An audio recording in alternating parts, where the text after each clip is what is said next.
Alors, bonjour les filles, je vais vous raconter l'histoire de mon parcours depuis depuis mes 16 ans jusqu'à aujourd'hui et vous expliquer à quel point le monde est cruel et sans pitié et est prêt à tout pour vous assiéger. C'est triste à dire, mais c'est la réalité, la triste réalité. Quand j'étais en première STG, j'ai attiré une CPE de mon lycée qui me jetait l'œil dans une école privée. Elle me reluquait en long et en large. Quand j'ai décidé de quitter l'école, elle m'a traité de voix de garage. J'ai donc décidé d'arrêter l'école à 16 ans et malgré que mon père n'était pas d'accord, suite à ce harcèlement moral et psychique et sexuel, je ne suis pas partie en vacances et me suis inscrite dans une nouvelle école privée où ça allait beaucoup mieux. Et c'était que des filles dans ma classe.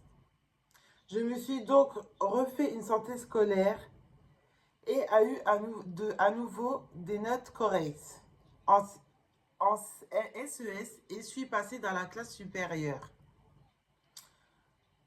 Ensuite, après les, ensuite, après, j'ai, ensuite, après les résultats du bac, j'ai rencontré mon copain Aurélien et me suis installée en couple dans mon premier appartement. Et j'ai quitté chez mes parents. Je suis restée 3 ans avec. Ensuite, j'ai dû travailler et faire des petits boulots dans les commerces, magasins, etc. Et ensuite, je suis retournée en BTS car tous mes amis avaient continué après le bac dans les études supérieures. J'ai donc fait un BTS secrétariat et me suis attirée pour la deuxième fois une imbécile de blonde qui rêve de moi jour et nuit, encore une fois, comme pendant la première STJ. C'était ma prof principale.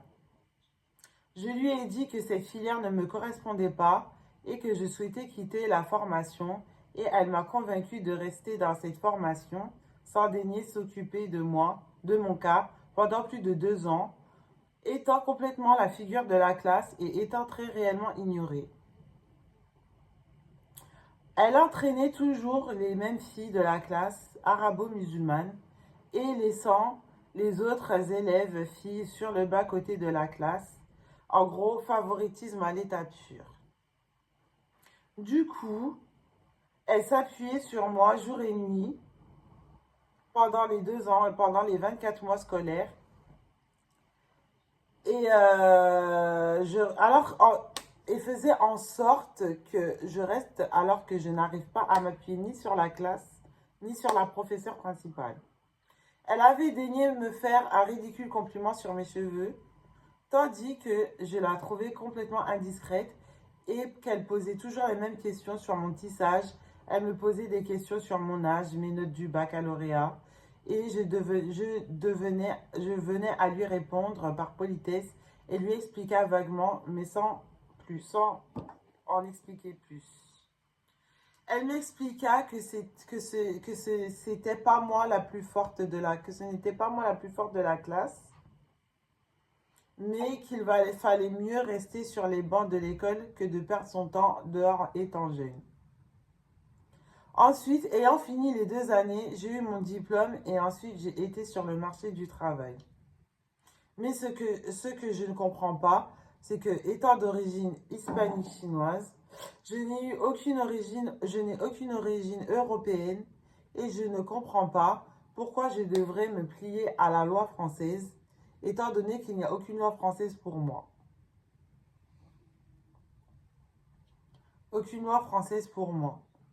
Car la première blonde qui me suivait dans la loi des mineurs m'a donné un comprimé qui est complètement hors la loi pour la dépression et qui existe dans la loi seulement pour être contre la personne qui le prend. Elle a donc signé mon arrêt de mort car je n'ai pas le droit d'avoir des enfants ou d'engendrer.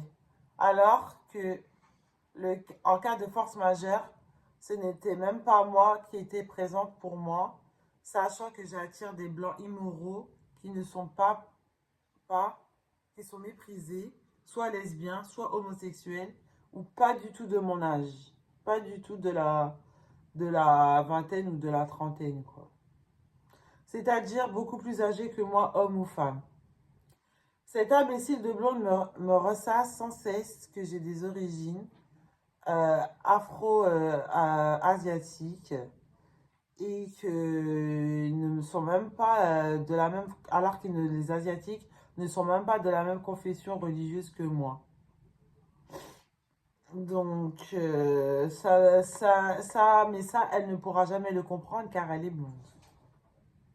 Elle me floute de façon aléatoire et d'un air vicieux en me contemplant comme si j'étais née dans le péché original ou comme si j'étais une statue ou un bout de bois. À cet âge-là, je n'attire que des hommes dans le péché. Actuellement, en 2026 et non plus en 2006, je n'attire que des hommes dans le péché original qui se marient mal et qui ne sont même pas bons à marier. On est en 2025 à l'aube de 2026. Ce sont des hommes de 40 à 50 ans qui n'ont pas du tout les critères physiques et les atouts physiques et ni les attributs qui sont sans cesse dans mon viseur. Ils ont des carrures horribles et sont des personnes condescendantes, disgracieuses et des formes complètement morbides et déformées. Ils ont des personnes complètement timbrées qui n'attirent pas les enfants et souvent célibataires, qui s'en prennent surtout aux plus jeunes qu'eux et qui s'en prennent même pas aux plus fous et aux plus dangereux. Voilà pour la première partie. Si vous regardez bien ma vidéo, je vous en dirai un petit peu plus sur la partie 2. Voilà, j'attends vos commentaires en bas de la vidéo YouTube. Et surtout, j'attends aussi que vous commentiez et que vous me dites qu'est-ce que vous en pensez. Comme ça, si ça vous intéresse d'avoir un petit peu plus d'histoire, un peu plus en détail, je vous les fournirai. À bientôt. Au revoir. Ciao.